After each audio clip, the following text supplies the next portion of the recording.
Assalamualaikum warahmatullahi wabarakatuh. Perkenalkan, nama saya Muhammad Yusron Soimi dengan NIM 225003109. Di sini saya akan menjelaskan delineasi aliran sungai menggunakan ArcGIS. Untuk langkah pertama, kita klik layer. Kita ganti dulu settingnya ke properties. Lalu pilih projected. Kita cari yang UTM. Setelah itu yang WGS 1984. Pilih yang northern. Kita cari yang UTM zona 47N. Kita apply, lalu OK. Lanjut, kita masukkan data Demnas. Kita add data. Kita cari data Demnasnya di file. Setelah itu kita blok, lalu add. Di sini sudah muncul. Setelah itu kita klik Demnasnya, lalu klik kanan properties, lalu ke source. Untuk pixel type-nya floating point, untuk pixel depth-nya 32 bit.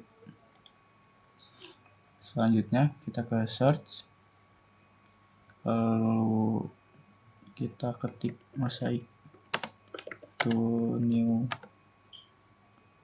raster.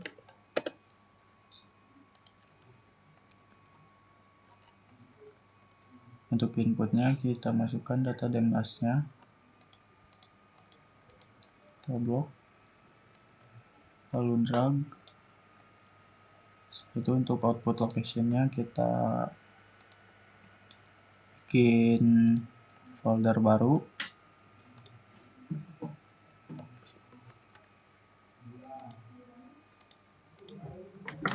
Kita add.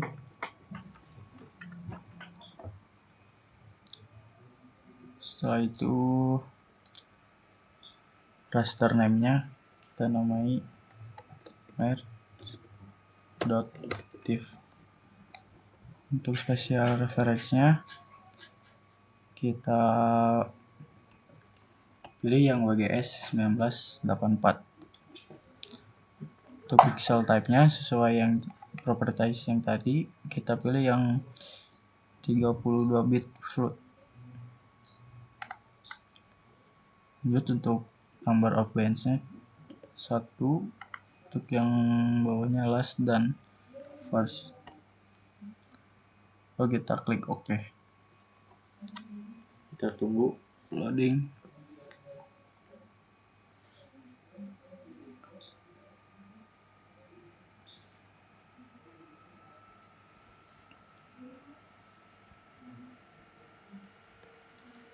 Untuk centang hijau itu tandanya berhasil ya.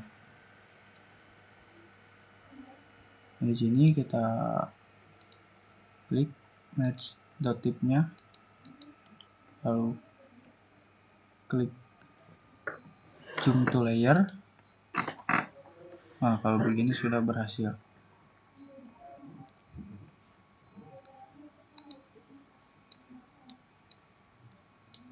Setelah itu kita ke customize. Pastikan semuanya di checklist.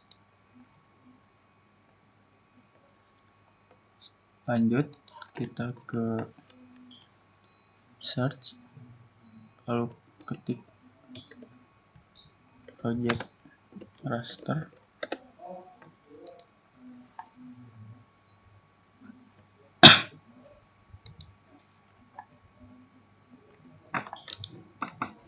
Untuk inputnya kita masukkan merge.tif-nya ke sini. Setelah itu output rasternya kita namai projected.tif. Save. Untuk outputnya, dikarenakan di sini saya mengerjakan bendungan Sidila Nitano, maka saya menggunakan UTM zona 47N. Klik OK.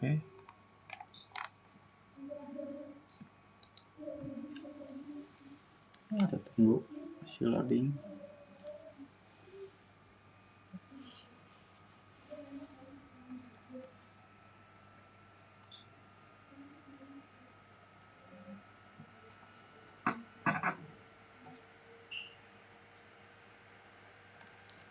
Ini sudah selesai. Setelah itu kita ke add base map, kita pilih yang imagery, lalu add.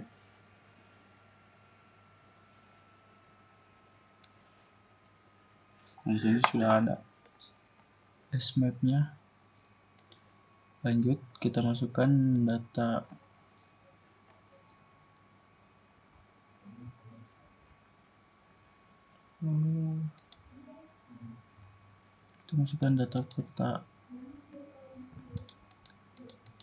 petanya,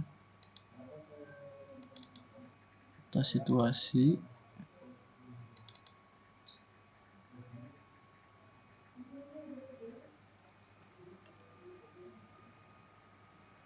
setelah itu pilih yang annotation dan polyline, lalu kita add.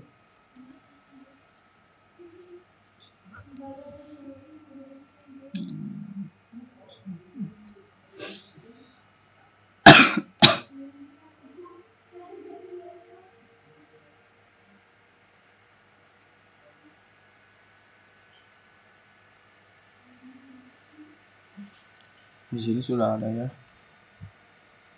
Kita hapus saja checklistnya yang base map. Setelah itu kita kecilkan resolusinya, ke search, ketik resample, lalu masukkan yang projected dative-nya, kita namai resdem 30 dative.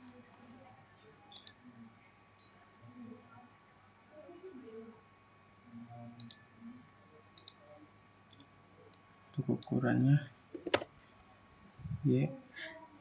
X nya 30, Y nya 30. Klik OK.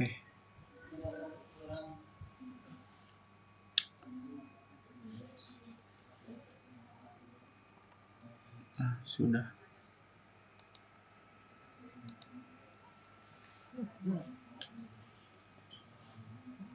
Sebelum masuk ke field, kita lihat dulu geoprocessing-nya. Lalu kita ke environment, ke parallel processing, kita masukkan 0.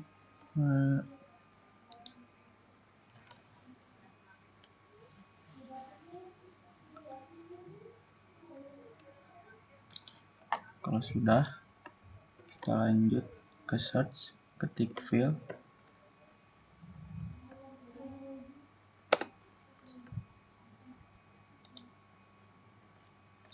lalu masukkan resdem 30 dative-nya ke sini.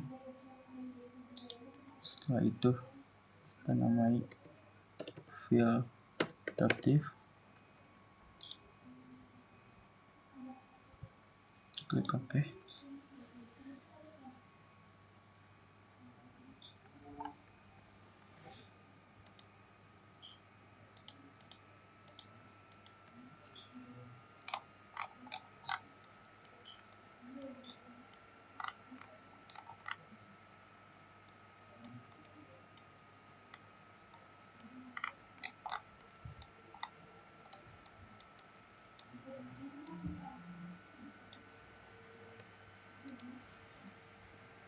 Lanjut kita ke flow direction.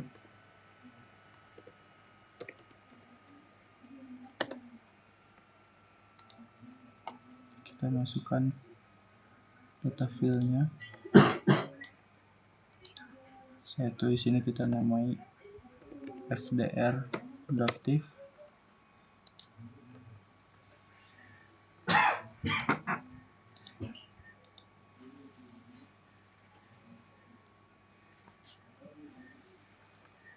Untuk angkanya yaitu 1, 2, 4, 8, 16, 32, 64 dan 128. Lanjut kita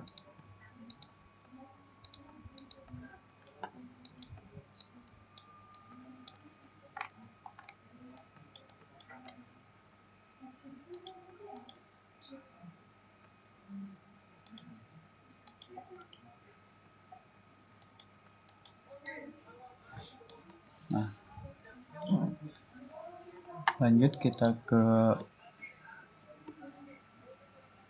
flow accumulation.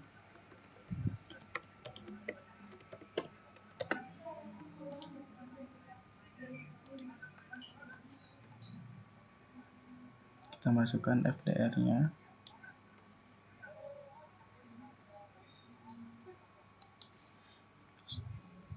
Kita namai FACC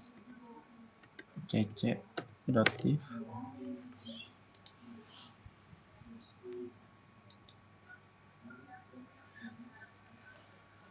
Di sini sih lumayan agak lama ya loadingnya.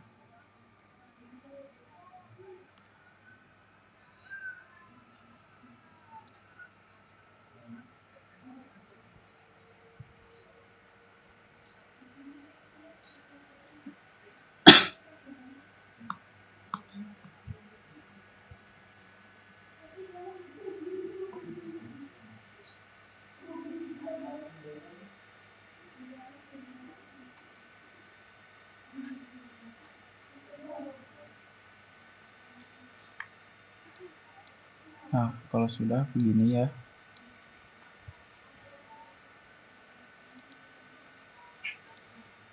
Lanjut kita ke properties FACC. Setelah itu simbologi, lalu classify. Setelah itu classesnya kita ganti menjadi 2. Untuk ininya kita tarik mendekati 0. Klik OK. Untuk warna yang ini kita ganti jadi no color. Untuk yang bawah menjadi biru, kita apply lalu OK.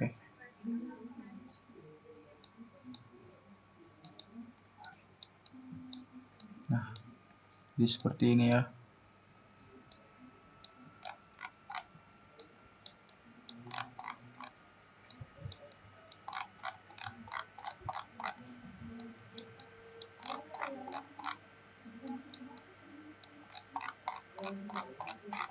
Kita zoom in dulu.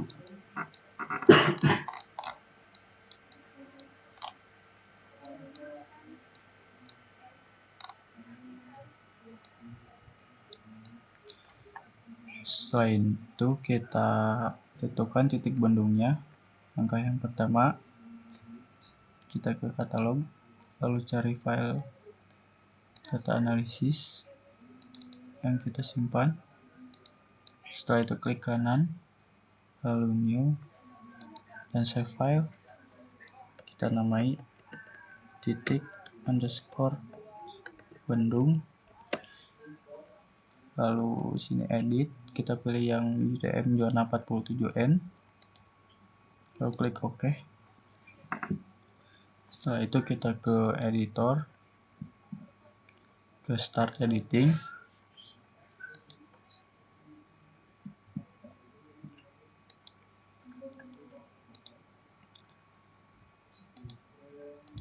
Lalu kita editing Windows, klik yang create fitur.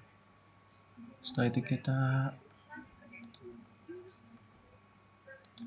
tentukan titiknya, yaitu di yang berwarna biru.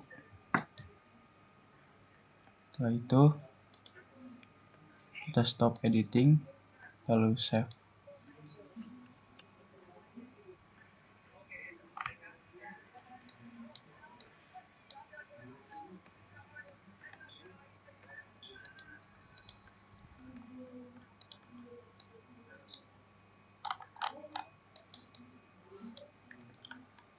Setelah kita titik bendungnya, lalu kita ke search, kita cari snap PowerPoint,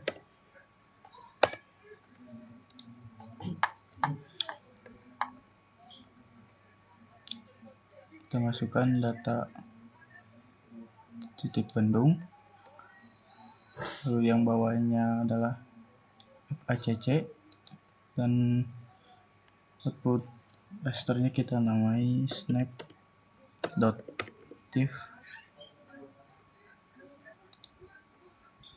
lalu klik OK.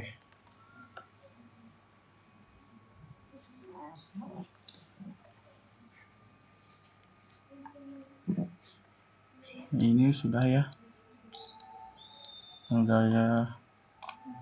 berwarna hitam titik bendungnya. Setelah itu kita lanjut ke watershed.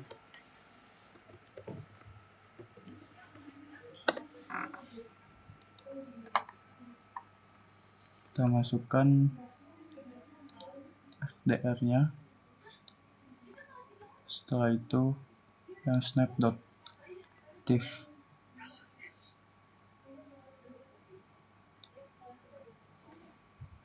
Untuk PowerPoint file-nya itu value. Untuk di sini yaitu kita namai dash sidilanidono.tif. lalu pencet OK. Kita tunggu ya loading.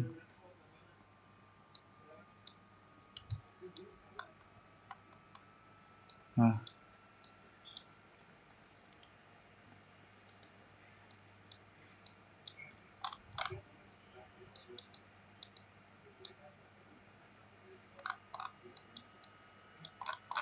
di sini untuk dash sidilani tanahnya ya.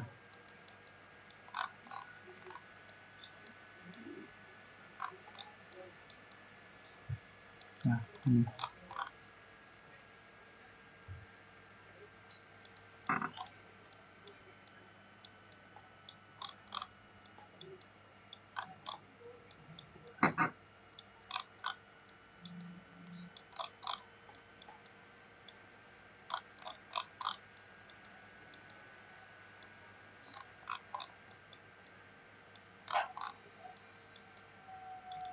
Setelah itu lanjut ke HKMS.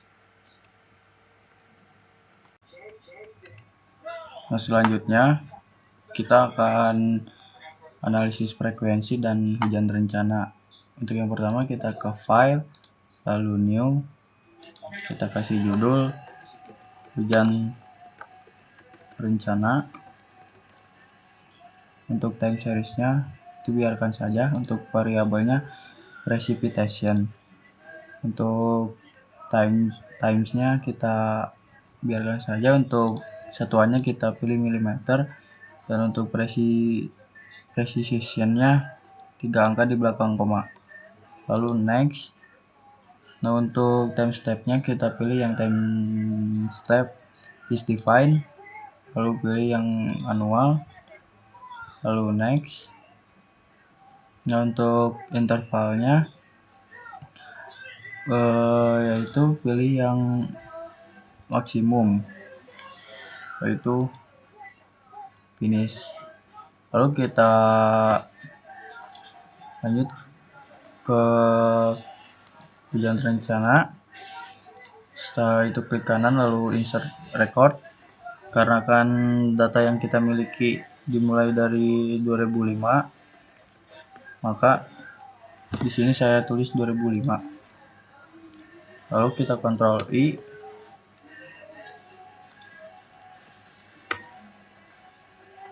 Sampai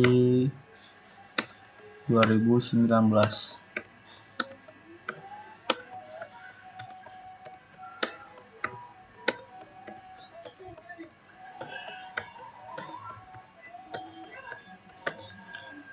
Setelah itu kita masukkan data Excel rekap hujan 15 tahunan.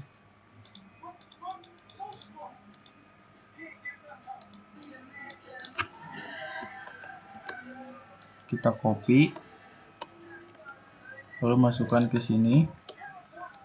Setelah itu kita ke hidrologi, pilih yang statistical analysis, lalu kita ke tes. Untuk yang square test di sini banyak yang reject. Untuk yang Smirnov di sini banyak yang accept. Dikarenakan di sini banyak yang di accept, maka kita pilih yang Smirnov. Setelah itu kita ke forecast. Di sini kita pilih yang periode maksimum. Untuk di sini kita mulai dari 2 tahunan. Ini untuk data 2 tahunnya. Lalu ini untuk data 10 tahun. Ini untuk data 15 tahun. Lalu ini untuk data 20 tahun. Ini untuk data 25 tahun. Ini untuk data 50 tahun. Dan ini untuk data 100 tahun.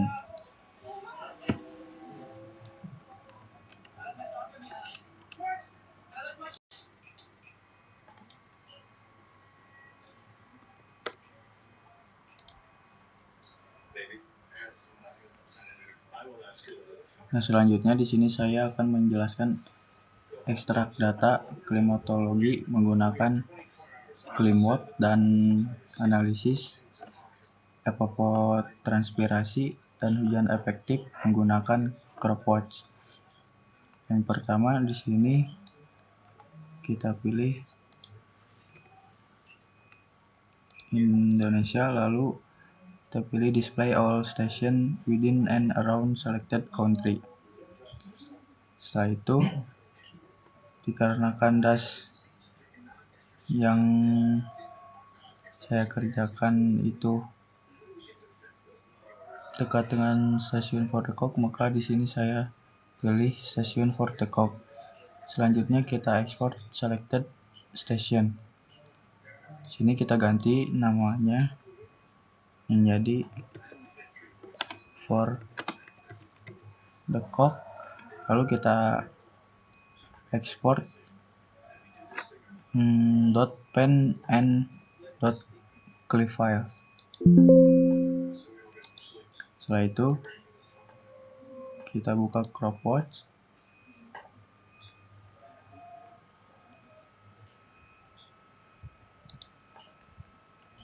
Lalu ke setting, kita pilih option.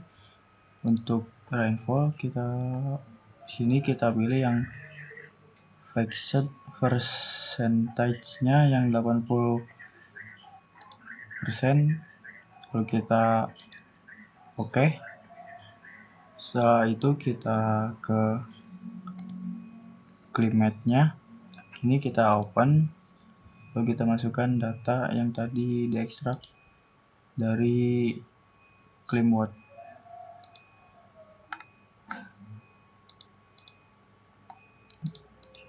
Nah, kita masukkan Fort de Kock. Nah, ini untuk data climate-nya dari stasiun Fort de Kock. Nah, untuk rain atau hujan sama, kita pilih dari stasiun Fort de Kock.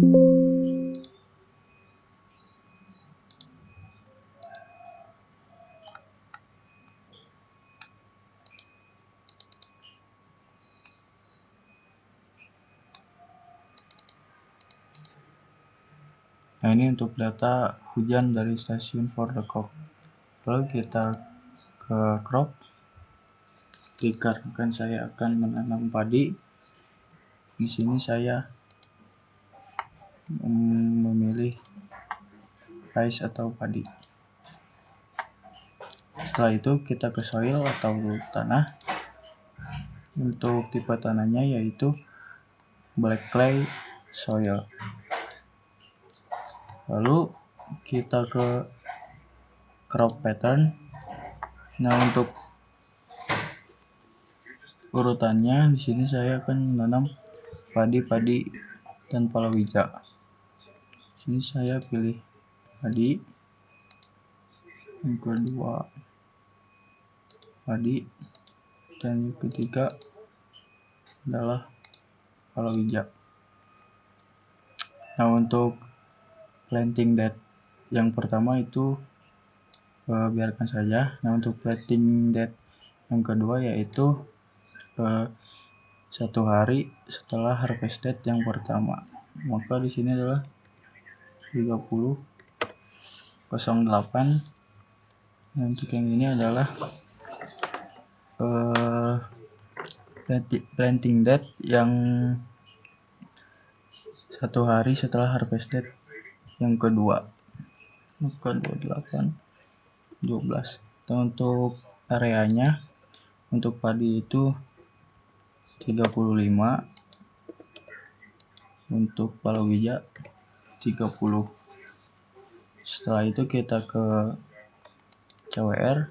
Nah, ini untuk data CWR dari stasiun For the Cock, dan ini untuk grafiknya. Setelah itu ini schedule-nya atau jadwal dari stasiun For the Cock. Lalu di sini apabila di sini tidak bisa, maka kita ganti dari palawijanya, tipe palawijanya.